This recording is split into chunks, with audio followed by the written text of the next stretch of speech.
appreciate you tuning into the show for another brand new review. Don't forget, every Wednesday night at 8:30 p.m. Mountain Standard Time, I'm going to have a new interview, a new opinion piece, or some horror news for you to check out. And throughout the week, I'm still dropping countless reviews in the world of horror, whether it's movies, TV shows, games, books, whatever. You don't want to miss any of the content I'm dropping, and the best way to stay on top of that is to get subscribed to my Linktree.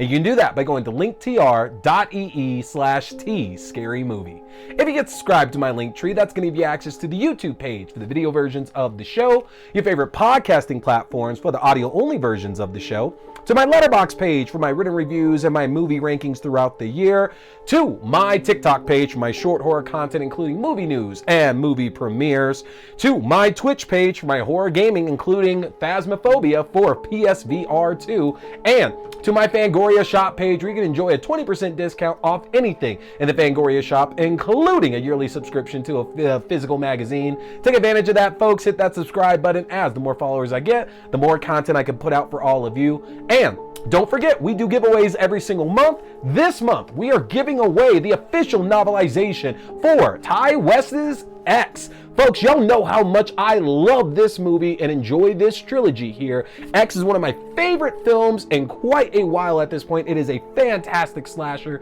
and author Tim Wagner, who has written countless other novelizations of a lot of movies over the last 15 years that we know and that we love, did the adaptation of this one. He's also doing Pearl and Maxine that's coming out over the next few months. Y'all, this is an absolute joy for those of y'all who want to know more and more and more about the thought process of the people at that farmhouse on that fateful night. You have got to check this book out. So I'm giving you an easy way to get it. All you gotta do is comment on a video here in the month of November to qualify for a chance to win, folks. There we go.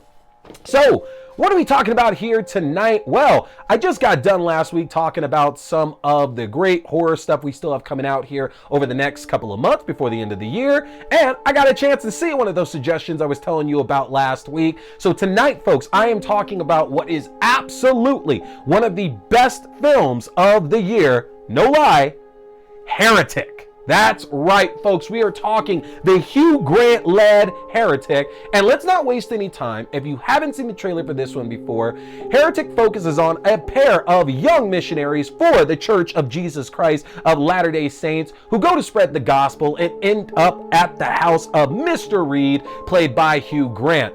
Unfortunately, as these young missionaries will find out, they might not ever leave Mr. Reed's house alive after they finish their conversation over the existence of God and religion with him. And there it is, folks. That is Heretic. You know, it's interesting because I've only seen the one trailer for this film, and I thought that now, having seen the movie itself, that was a really, really well-crafted trailer for it, honestly. It didn't give too much away about what the actual crux of this film is. And make no mistake, y'all, this is absolutely religious horror masked behind a serial killer, basically.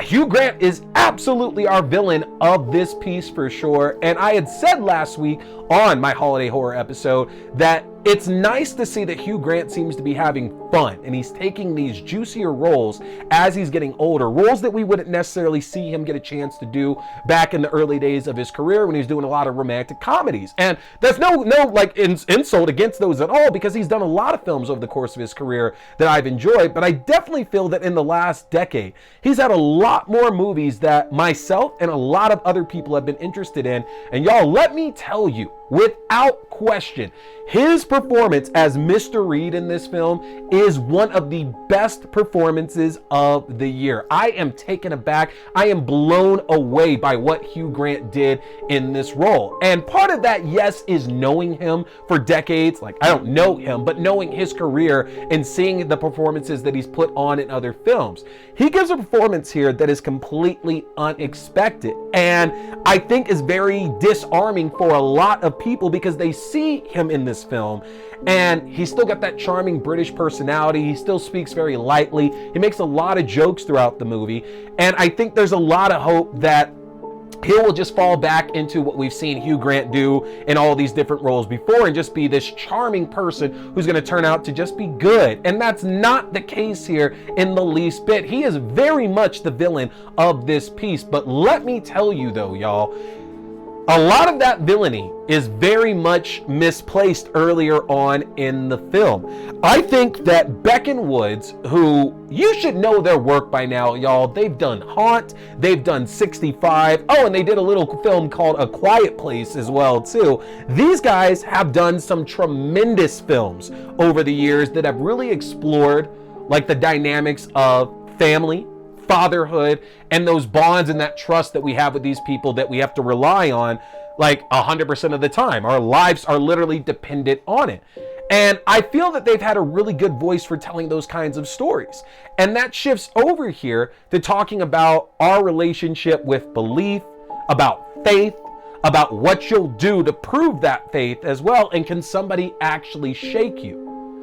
And the earlier parts of this film is some of the best dialogue that I have heard all year. I am a dialogue fiend, y'all. And if I can get some good banter, some good repartee between our main characters, that will do much better than any monster design, any ghost, any scary vibes, any jump scares. Good dialogue for me will always take precedence over that. And Beck and Woods put on a absolute masterclass with the exchanges between Mr. Reed and these two missionaries. And I haven't mentioned that much about these missionaries yet, and I really should here. Folks, our missionaries are played by Sophie Thatcher, who you should know from Yellowjackets, or who actually appeared in another film that Beck and Woods wrote, The Boogeyman, one of my favorite horror films of the past year. And Chloe East, who again is somebody that y'all should be familiar with as well too. If you've seen The Wolf of Snow Hollow, she played the lead character's daughter, Jenna Marshall, in that one.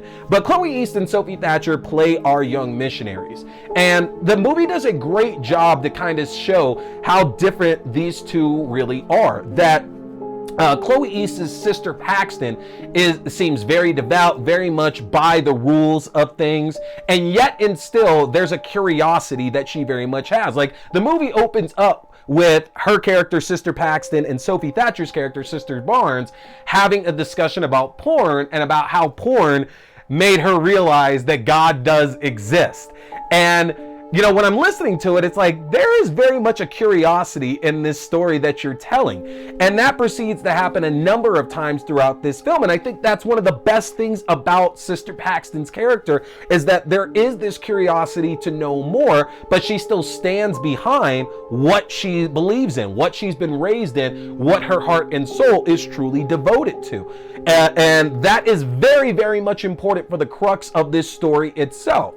The flip side of this is Sophie Thatcher's sister Barnes, who, again, very much a missionary, very much committed to the work that she's doing, but we can also see that Sister Barnes doesn't necessarily play things by the book. We've seen numerous films about religious horror to where the priest or the rabbi or, you know, the person in the church isn't exactly like the devout, like, follower who does everything that you would expect this kind of person in that position to do.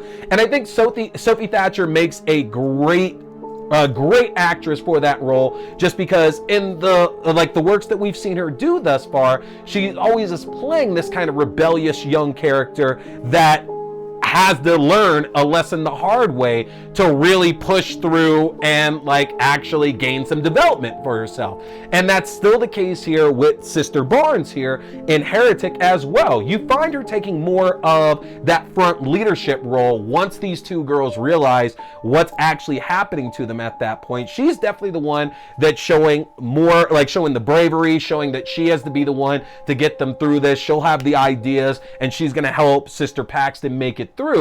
But the flip here is that they very much complement each other so well. You know, earlier on, I found myself like, of course, I'm just going to be with Sister Barnes this entire time because I know the actor doing this way more. But as the movie kept going on, I started to find Sister Paxton's point of view far more interesting, because she is the devout believer who thinks that, you know, you believe by just having faith. You know, seeing is not believing, and that's the whole idea in the first place, but yet she still finds these core values shooken. And that goes to, again, one of the best scenes that I have seen all year in a film. this three-way conversation between Mr. Reed, Sister Barnes, and Sister Paxton about various religions that have been here and have gone in the past, religions that we currently have, and the comparisons that we can make between those religions and something like a board game, for example. And good Lord, y'all, I have not thought this much about theology and about my relationship with faith and God and everything since I've watched Dogma. And I know Dogma, if you haven't seen it, you might look at that as being just a silly Kevin Smith movie. And there is some silliness to it, but I think Dogma actually is one of the best films of all time. No lie about that. I truly do believe that. And it told this fantastic story about how religion is weaponized and about how organized religion unfortunately takes people and it makes them do these extreme things for their religion. Whereas the whole idea of just having a singular idea, of having belief, that itself is a good start. That's a good place to exist in, because belief is just about you and about what you think is actually true. Whereas religion means you have to follow somebody. You have to follow a doctrine. Somebody is telling you what to do with that. And the message that was in Dogma is very much a present message here in Heretic, to the point to where I was telling somebody last night that this weirdly feels like almost a sequel, or that it's set in the same exact world as Dogma, because Hugh Grant's character seems almost like a mix of Jason Lee's, was it Azrael in Dogma, and Chris Rock's Prophet character. He almost seems like a mix of those two characters with his own belief system and what he'll do to actually prove his own points. And I found that absolutely gripping. And there's not so much in the way of traditional scares in this story. So if you walk into this film looking for jump scares, looking for monsters, ghosts, demons, things like that, this really isn't that kind of story. But what I will say though is that if you've had any kind of relationship with religion in your past, you are going to feel uncomfortable watching this movie, because it does make you question a number of things. And I love the fact that the lesson that Beck and Wood seem to show us here when it comes to religion as well, like considering the ending of this movie, is that you could live your entire life following the lessons and the orders and the beliefs of your religion and still find yourself absolutely fucked at the end of the day. And it's a powerful, sobering, terrifying message, honestly. This movie, again, for dialogue alone, is absolutely sitting towards the top of my list, if not the top of what I've seen this year so far. Hands down, Hugh Grant, Sophie Thatcher, and Chloe East have put on some of the best acting this year, bar none. The dialogue, I feel, is something that all of you are absolutely going to fall in love with, and trying to figure out where it's ultimately going to go as Hugh Grant's character continues to test these missionaries' faith, to show them that, well, how is your religion real if what I can show you contradicts that? His tests that he puts them through are mean, they're uncomfortable, they're ungodly in a number of ways, but they all serve a very, very big purpose. And if you're paying attention, some of these cues you can very much pick up on before we ultimately get to the climax of this film. Beck and Woods do a fantastic job of keeping so much hidden, but if you're paying attention, you can pick up on some things that get telegraphed earlier on here in this movie. Y'all, absolutely blown away by this one. It does have a bit of a slow start, but let me tell you though, you can feel that fuse being lit the moment they show up at Reed's house and you're waiting for that powder keg to explode. And y'all, it is truly, truly wonderful. Plus, I love the fact that it's set in Boulder, Colorado, because, Boulder's just right down the street from me here. So that's always cool to see home state Colorado represented. More Colorado horror, y'all. We're getting some good movies that are being based out here for sure. And a random note, Topher Grace absolutely shows up in this movie in a very, very minor role. It's important to the story, but at the same time, it's not really that important. And he looks so different from what you expect Topher Grace to look like. It is a shock. And I knew that before I saw the movie, that Topher Grace was in this. And while I'm watching it, the character that he plays, I was like, huh, why does he look so familiar to me? And I couldn't place it. And then I get home, it's like, of course, because that was Topher Grace in that role. It's so good. Y'all, please go and check this movie out and let me know in the comment section, because a couple of you who I've already put out a little preview of this have said that you just didn't really get down with it at all. So I'm curious. Let me know in the comment section here what you thought of Heretic. Does it fit what you need for religious horror? Let me know, folks, and stay tuned, because we got more great reviews coming this week for you. We got Black Cab coming, we got the Creep tapes, and so much more. Hit that subscribe button, folks, but that's it tonight. My name is T. We've been talking scary movies. Stay scared. Boy here is a big fan of Fangoria. So, if you want to check out the world's best horror magazine that's out there, get a chance to get yourself your own subscription, which I just got my first one back in 2022 and I don't regret it for a second. But if you want your own Fangoria subscription, or you like the Fangoria merchandise, then head over to the Fangoria shop and use my link if you want to save yourself some money, folks. That's an easy one to remember. Just go to shop.fangoria.com/axdew. Again, that's shop.fangoria.com/axdew, or use my specific code AXDEW at checkout. You can save 20% off your entire order, and that implies 2 subscription and a one-time orders as well. You don't want to miss out, folks, because with the magnitude of horror movies we've had released in the last few years, and with what we have on the horizon,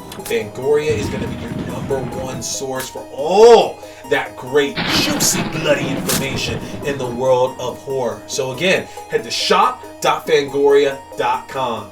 Hey there, folks! Thanks for tuning in to T Watch This Scary Movie. I appreciate you checking out another review or movie news, whether we're talking movies, TV shows, books, or games, whatever, it's all scary. Remember, you can check out new episodes every Wednesday night at 8:30 p.m. Mountain Standard Time on the YouTube page for video. That's youtube.com/C/Theron Reynolds Scary Movie. Again, youtube.com/C/Theron Reynolds Scary Movie. And you can check out the audio version on all your favorite podcasting platforms. Just search T Watch the Scary Movie or TWASM. Don't forget, my name is T. We've been talking scary movies. Stay scared.